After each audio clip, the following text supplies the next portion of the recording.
को सब्सक्राइब करें, प्रेस करें बेल आइकॉन और पाएं मुंबई, नवी मुंबई एवं बॉलीवुड की ताजा तरीन खबरें।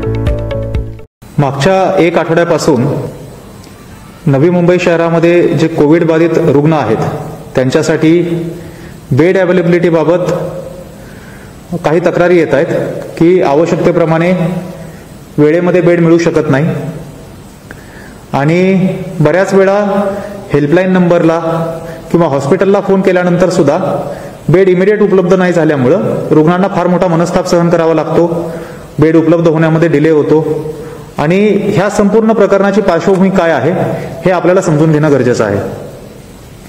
महानगरपालिकेच्या वतीने इमर्जन्सी बेड अवेलेबिलिटी ॲज वेल एज ॲम्ब्युलन्स अवेलेबिलिटी याच्यासाठी एक हेल्पलाईन नंबर आम्ही सुरू केली आणि ह्या हेल्पलाईन नंबरवरती 24ही तास डॉक्टर लोकांची टीम बसलेली असते आणि ज्याही रुग्णाला कुठल्याही प्रकारचा बेड उपलब्ध होणं गरजेचं असेल तर त्यांनी त्या हेल्पलाईन नंबरला फोन करणं, त्याला आपल्या सिम्पटमची माहिती देणं आणि त्या डॉक्टरांच्या मार्फत त्यांना जो सुयोग्य पद्धतीचा बेड आहे तो लवकरात लवकर उपलब्ध करून देण्यासाठी सर्व नोडल ऑफिसरला ते कॉन्टॅक्ट करणं आणि त्यांच्या मार्फत बेड उपलब्ध करून देणं अशी ही याची कार्यपद्धती आहे। परंतु एकंदर हा सगळा मागच्या आठवडाभरातला फ्लो आपण बघितला आणि त्याच्यामध्ये जी काही ट्रिमंडस इन्फ्लक्स आपल्याला दिसतोय की आयसीयू बेडची रिक्वायरमेंट वाढलेली आहे, ही पाहता आज रोजी अशी परिस्थिती काही प्रमाणामध्ये निर्माण झाल्याचं दिसतंय की आयसीयू बेडची अवेलेबिलिटी होण्यासाठी विलंब होतोय आणि ओव्हरऑल एक खाटांची उपलब्धता किती आहे नवी मुंबई शहरामध्ये असा प्रश्न उपस्थित होतो। एकंदर बेड आपल्या उपलब्धतेचा विचार केला तर आजची सद्यस्थिती नवी मुंबईमध्ये जी आहे त्यामध्ये नॉर्मल बेडची कुठलीही अडचण नाही। आपल्याकडे जवळपास 4000 पेक्षा जास्त साध्या खाटा आहेत, त्यापैकी 2 ते 2500 ऑक्युपाईड असतील, 1500 पेक्षा जास्त खाटा आपल्या मोकळ्या असतील आणि 1000 बेडचं काम आता सुरू आहे जे एक आठवडाभरात पूर्ण होणं अपेक्षित आहे।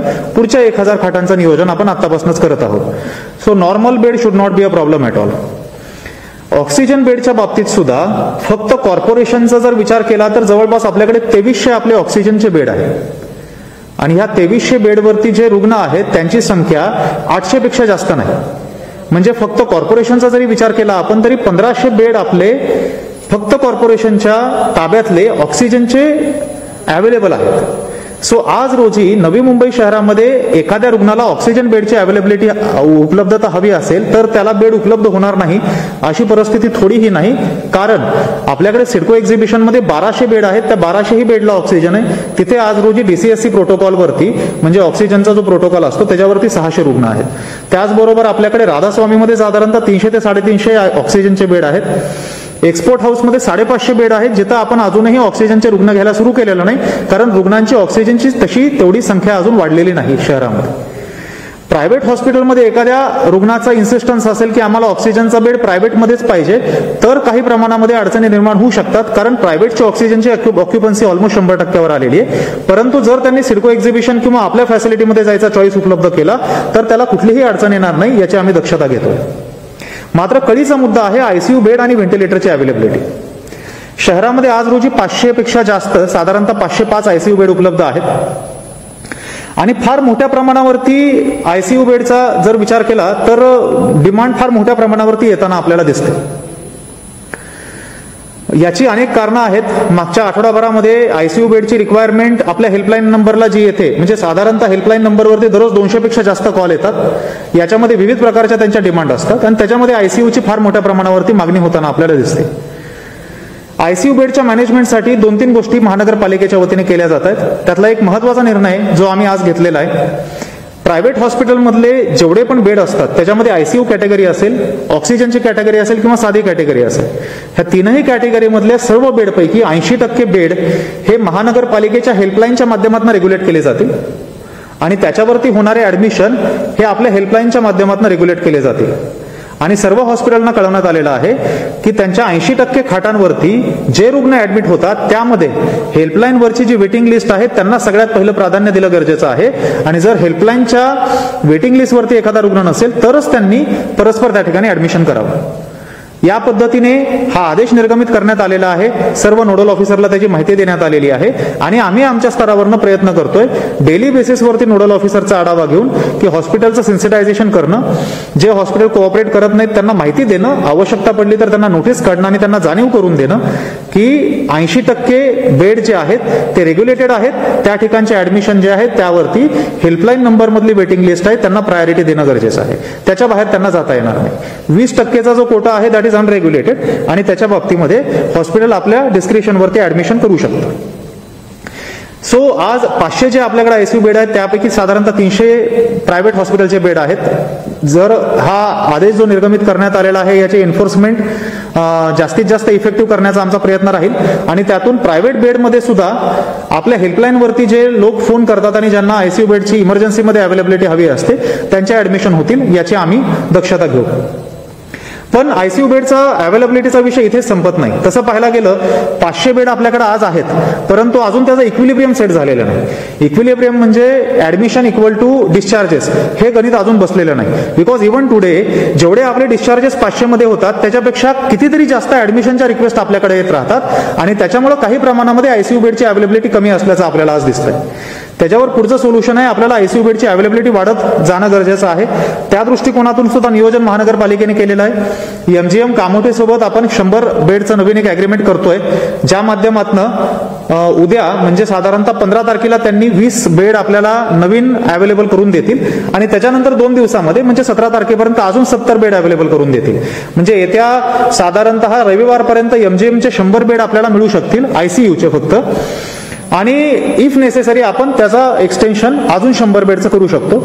आत्ताची पोझिशन पाहता डेफिनेटली आपल्याला त्याची आवश्यकता आहे. सो रविवारपर्यंत आम्ही त्यांचे 100 बेड ताब्यामध्ये घेऊ आयसीयूचे आणि त्याच्यावरती आपल्या पेशंटचे ऍडमिशन सुरू होतील आणि पुढच्या 100 बेडची तयारी करण्यासाठी हॉस्पिटलला सांगितलं जाईल आणि त्याचं पण अग्रीमेंट हॉस्पिटल सोबत केलं जाईल. त्याचबरोबर सिडको एक्झिबिशन सेंटरमध्ये आपण 75 आयसीयू बेड तयार केलेले आहेत. ते आउटसोर्स करण्यासाठी सुद्धा आपली जी प्रक्रिया आहे ती सुरू आहे. ती एजन्सी लवकरच येत्या 3 ते 4 दिवसात अपॉइंट केली जाईल आणि तिथून पुढे 3 ते 4 दिवस प्रत्यक्षामध्ये काम सुरू करायला पुढच्या बुधवारपर्यंत किंवा जास्तीत जास्त गुरुवारपर्यंत ते 75 बेड पण सुरू होऊ शकतील अशी साधारणतः परिस्थिती आहे. सो 175 बेड पहिल्या टप्प्यामध्ये आणि ऍडिशनल 100 अशा पद्धतीने आयसीयू बेडची उपलब्धता वाढल्यानंतर अपेक्षा आहे की हा जो इक्विलिब्रियम म्हणतो आपण डिस्चार्जेस इक्वल टू ऍडमिशन हा सेट व्हायला थोडेफार चान्सेस राहतील आणि इमिडिएट आपल्याला आयसीयू ऍज वेल एज व्हेंटिलेटर आणि बाय द वे व्हेंटिलेटर बेडची अवेलेबिलिटी आणि ICU both go in sync with each other. प्रत्येक 100 आयसीयू बेडच्या मागे आपण 40 व्हेंटिलेटर वाढवतो. त्यामुळे ज्या आपण नवीन आयसीयूचे बेड वाढवतोय त्याच्यामध्ये व्हेंटिलेटेड बेडची पण संख्या वाढेलच, ह्याच्याबद्दल काही दुमत नाही. मात्र जी उपलब्धता आयसीयू बेडची आहे त्याच्यामध्ये आज रोजी आपल्याला दिसतंय की फार स्ट्रेन झालेला आहे आणि त्याच्यामध्ये ज्या लोकांच्या रिक्वेस्ट येतात काही लोकांना त्यामध्ये इमिडिएट आयसीयू बेडचा बेड मिळायला अडचणी निर्माण होत आहेत. याचं one of the reasons ICU बेडचं डिमांड प्रचंड प्रमाणात वाढते आणि त्याचं कारण काय ही पण बाब फार महत्वाची ठरते. जनरली आपल्याकडे डीसीएससी ची फॅसिलिटी असते म्हणजे आपल्याकडे सिडको एक्झिबिशन सेंटर या सेंटरमधनं जसजसं पेशंट ऑक्सिजनवरती जातो आणि त्यापैकी काही पेशंटची तब्येत खालावते त्यांना आपण आयसीयू मध्ये शिफ्ट करतो आणि this is a trend through which referral to ICU bed happens. मागच्या 1 आठवड्यामध्ये डायरेक्ट आयसीयूला जाणाऱ्या पेशंटची संख्या वाढताना दिसते. म्हणजे काही लोक जे होम आयसोलेट झालेले आहेत त्यांची तब्येत घरी असताना खालावते आणि त्यांना बेडची अवेलेबिलिटी निर्माण होते ती डायरेक्ट आयसीयूची निर्माण होते आणि त्याच्यामुळे अपार्ट फ्रॉम म्हणजे सिडको एक्झिबिशन सेंटरमधनं दररोज 10 ते 15 पेशंट आपले आयसीयू DY पाटीलला जात असतील आणि इतर पेशंट आपण प्रायव्हेट हॉस्पिटलला पण ट्रान्सफर करतो.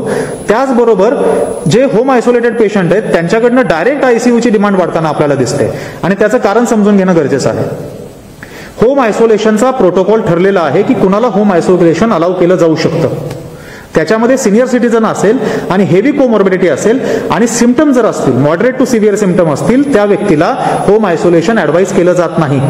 आणि असं निदर्शनास येत आहे की काही कुटुंबांमध्ये एखादी सिनियर सिटीजन व्यक्ती असेल किंवा हेवी कोमॉर्बिड व्यक्ती असेल त्यांना सजेस्ट केलं की तुम्ही होम आयसोलेट होणं योग्य होणार नाही तरी त्यांचा प्रचंड आग्रह राहतो की आम्हाला होम आयसोलेट व्हायचं आहे.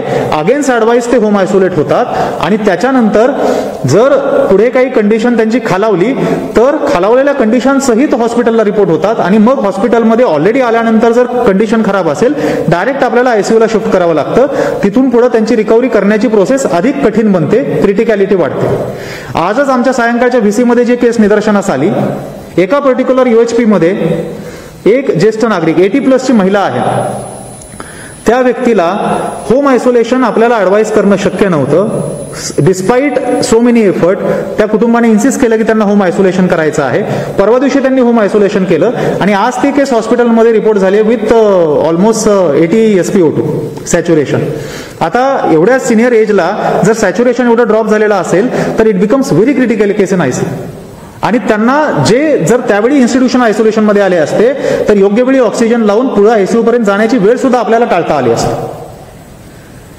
हा प्रोटोकॉल जो आपण ठरवला जातो, we are trying to do everything we can. I understand की this is a very serious situation, crisis problem आहे आणि आम्ही आमच्या स्तरावरती not just helpline, by the way हेल्पलाईनला आपण 200 कॉल पेक्षा जास्त कॉल दररोज ऍड्रेस करतो. त्याच्या व्यतिरिक्त एव्हरी ऑफिसर इन्क्लुडिंग मायसेल्फ आम्ही 24 तास to the best of our capacity प्रत्येक प्रॉब्लेम सॉल्व्ह करण्याचा प्रयत्न करतोय. बट देन त्या पद्धतीने काही लोकांकडनं जर रिस्पॉन्स नाही भेटला, home isolation, everybody if things की मला होम आयसोलेशनच पाहिजे आणि मी फक्त डिस्पाईट मेडिकल ऍडवाइस मला कॉर्पोरेशनच्या फॅसिलिटीमध्ये नको किंवा मला हॉस्पिटलमध्ये जायला नको आणि क्रिटिकल स्टेजला फक्त हॉस्पिटलमध्ये येऊन परत we should give doctors some chance so that through medication a patient can come back.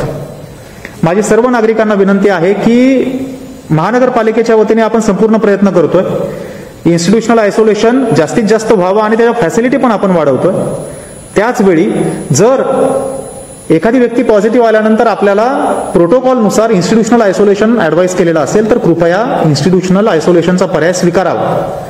जर प्रायव्हेट हॉस्पिटलमध्ये जर आपल्याला आयसोलेशन फॅसिलिटी उपलब्ध होत नसेल तर महानगरपालिकेच्या फॅसिलिटीमध्ये अत्यंत चांगल्या सुविधा पुरवल्या जातात.